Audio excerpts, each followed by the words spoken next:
बार की बात है, दो दोस्त समंदर के किनारे शंख ढूंढने के लिए गए। उन्होंने सोचा कि शंख मिलने के बाद हम उन्हें बाजार में बेच देंगे, जिससे हमें अच्छे खासे पैसे मिल जाएंगे।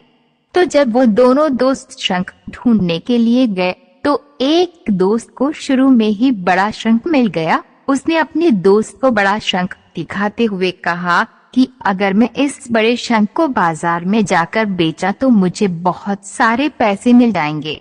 अब यह देखकर वह दूसरा दोस्त भी बड़ा शंख ढूंढने में लग गया।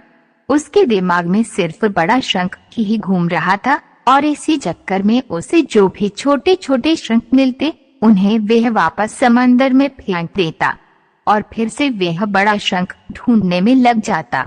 अब जो पहले वाला दोस्त था जिसे बड़ा शंख मिला था, वह और भी शंख ढूंढने लगा और उसे बहुत सारे छोटे छोटे शंख भी मिल गए, जिन्हें वो जमा करता है। सुबह से शाम हो जाती है, लेकिन उस दूसरे दोस्त को बड़ा शंख नहीं मिलता। अब पहले वाले दोस्त के पास एक बड़े शंख और कुछ छोटे शंख थे, जो उसे बाद में मिली थी, और दूसरे दोस्त के पास एक भी शंख नहीं था। अब वे दोनों दोस्त बाजार में जाते हैं। पहले दोस्त को बड़े शंख के 2000 मिलते हैं और जो उसने बाद में छोटे छोटे शंख जमा किया था उसके उसे 5000 मिलते हैं।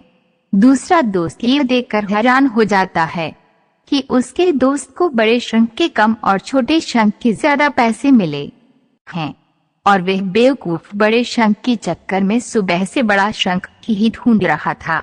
अगर वो बड़े शंख के चक्कर में न आकर छोटे छोटे शंख ही जमा कर लेता तो उसे भी अच्छे खासे पैसे मिल जाते, लेकिन उसे छोटी शंख को समंदर में ही फेंक दिया था।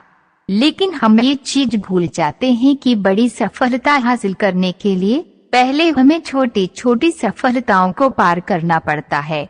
जब भी हम किसी बड़े सेलिब्रिटी को देखते हैं, वह चाहे एक्टर हो, सिंगर हो या फिर क्रिकेटर हो, हमें सिर्फ इन लोगों की कामयाबी नजर आती है, उसके पीछे का स्ट्रगल नहीं। एपीजे अब्दुल कलाम साहब ने कहा था कि अगर आप कामयाब होना चाहते हो तो अपनी आदतें बदलो, आप खुद कामयाब हो जाओगे। लेकिन हम अपनी आदतें बदलने को ही तैयार नहीं है। हम बिना आदत बदले ही कामयाब होना चाहते हैं, जो हम कभी नहीं हो सकते।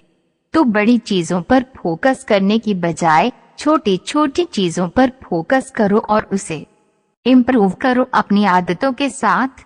फिर आपको कामयाबी से कोई नहीं रोक सकता। आपको ये इंस्पिरेशनल स्टोरी इन हिंदी कैसी लगी, कमेंट करके जरूर बताएं।